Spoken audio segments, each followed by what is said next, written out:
All right, welcome back, everybody.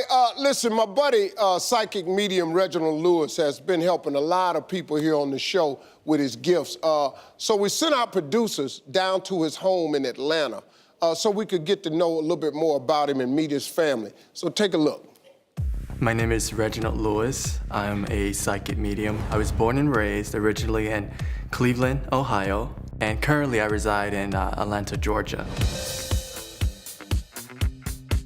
As well as a medium, I connect with those who have crossed over and those in spirit, okay, as well. I first realized I was gifted around the age of 5. I was sensing presence of people. I wouldn't see anything at first. I would feel it, but I just knew it. I knew someone was there. It's kind of hard to explain. It's kind of like, I know you're in front of me, but I can't see you.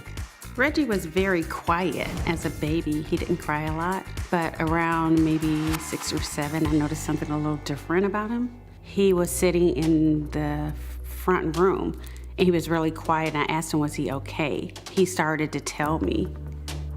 He was seeing my cousin that passed away standing around him.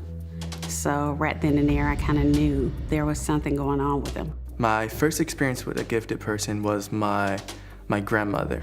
I would listen to her talk to other people, and it's hereditary, so I was used to hearing stories. My mom can read people. I have a grandmother who picked up on people as well. I have visions. I see things before they happened, and my daughter has visions too.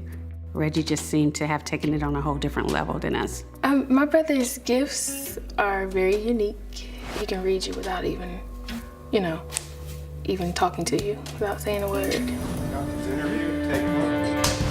I think this is a very fascinating dynamic that we have, because when they have to explain, it's like, what does your son do? Oh, my son talks to dead people. She's not gonna just say that, Because we would like, I always tell him you're a spiritual counselor. yeah. And then I said, well, if you want to know more, watch the Steve Harvey Show. When Reggie turned 18, he went off to college, and he started doing research and work for missing children. One of the most high-profile cases that I worked on was the Caylee Anthony case. The team that I worked with pinpointed the location. They found her. I did missing person cases and cold cases for about 2 years, and after 2 years, I kind of stepped away from it. It took a lot of energy out of me. I'm more so of a counselor. I'm more so of a healer. One of my favorite guests is here today, psychic medium Reginald Lewis. Steve is a teacher. Meeting him and seeing him, that's what he does. He teaches people. He uplifts people. He empowers people. And that's what my work is all about. It's about empowering people. Are you actually thinking about going for acting? Yes. He keeps showing you going to school for it feels like acting. He's saying that you're very gifted, you're very talented, believe in yourself. I feel like you're gonna do a lot of things, okay? Come let me do with that. It's a very humbling experience. I'm sorry. I'm getting a little bit emotional.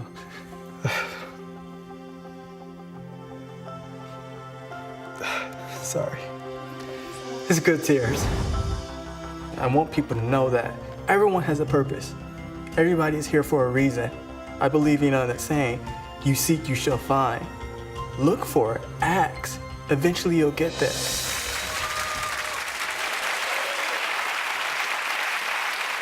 Hey, folks, put your hands together for the truth, Reginald Lewis. Now, I was looking at the tape. I'm just learning stuff, because this is the most in-depth we've really done with you in terms of your background and everything. You used to find missing children. Tell us about how you got involved in that Caylee Anthony case. Yeah, well, I just kind of happened to fall into it.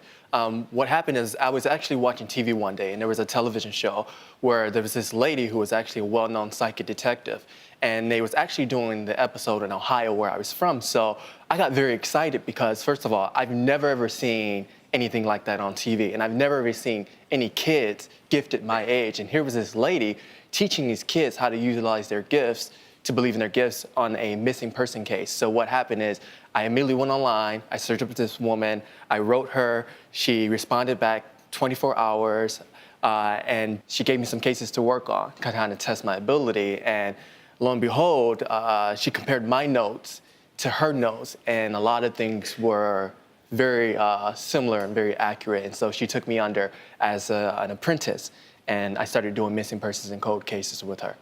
You also use your gifts to help see the future of others. Yeah. So what do you see for yourself? The gift really isn't for my benefit. It really isn't. It's really for other people. When I do my work, people don't realize the future is based on potentialities, okay? Limitless potentialities. Your future is based upon your present, okay? What you do now. And so all I do is I see what is the most likely outcome. It's almost like playing a movie and fast forwarding it, you know, and kind of seeing the different outcomes and actions, okay? So nothing is ever written in stone. I tell people I'm not God. You know, I don't try to play God, you know, so I just tell them what I see. But for myself, I usually see things ahead of time, or I feel things, but I don't know exactly how it's going to happen. Like, I actually knew this was going to happen. I just didn't know it was going to be with you. But I actually knew it. It sounds crazy, but I felt it. God put it on my spirit. I knew something big was going to happen. But you know, that's really how it works, though. Yeah. Your potential is one thing.